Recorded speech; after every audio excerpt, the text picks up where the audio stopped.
Corporate companies black మనీని వైట్‌గా ఎలా కన్వర్ట్ చేస్తారో తెలుసా? వీళ్ళు బ్లాక్ మనీ ఇంకా వాళ్ళ ఫండ్స్‌ని ఎక్కడైతే ఎర్న్ చేశాయో ఆ ఒరిజినల్ కంట్రీ నుంచి వేరే కంట్రీకి పంపిస్తాయి. అలా ఆ మనీని ఒరిజినల్ కంట్రీ నుంచి వేరే కంట్రీకి పంపడానికి యూజ్ చేసే ఛానలే హవాలా. ఆ మనీ వేరే కంట్రీకి వెళ్ళిన తర్వాత ఆ కంట్రీలో ఒక ట్రస్ట్ ఫండ్ లేదా ఒక ఫారిన్ కంపెనీని క్రియేట్ చేస్తారు. ఆ ఫారిన్ కంపెనీ ఆ డబ్బుని మళ్ళీ తిరిగి అదే కంట్రీలో అదే కంపెనీలో ఇన్వెస్ట్ చేస్తుంది. ఇప్పుడు ఆలోచించండి, ఒక కంపెనీకి ఫారిన్ నుంచి ఫండ్స్ వస్తే, ఫారిన్ నుండి ఇన్వెస్ట్మెంట్ వస్తే దాని వాల్యుయేషన్ ఇంకా స్టాక్ ప్రైస్ అనేది పెరుగుతుంది కదా. ఆ డబ్బు ఫారిన్ కంపెనీకి ఎక్కడి నుంచి వచ్చిందని ఇండియా ఒక ఇన్కమ్ ట్యాక్స్ డిపార్ట్మెంట్ అడగలేదు. ఈ విధానంగా బ్లాక్ మనీ వైట్ మనీగా కన్వర్ట్ అయిపోయింది.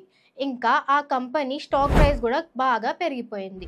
ఈ ఛానల్ అంటే ఒరిజినల్ కంట్రీ నుంచి వేరే కంట్రీకి డబ్బులు పంపి మళ్ళీ అదే డబ్బుని తిరిగి మన దేశంలోనే ఇన్వెస్ట్ చేయడం, దీన్నే రౌండ్ ట్రిప్పింగ్ అంటారు. ఎగ్జాంపుల్, ఆ సెకండ్ కంట్రీ ట్యాక్స్ హెవెన్ అయి ఉంటుంది. లైక్ కేమన్ ఐలాండ్, షెయిచెల్స్ లేదా పనామా అనుకోండి.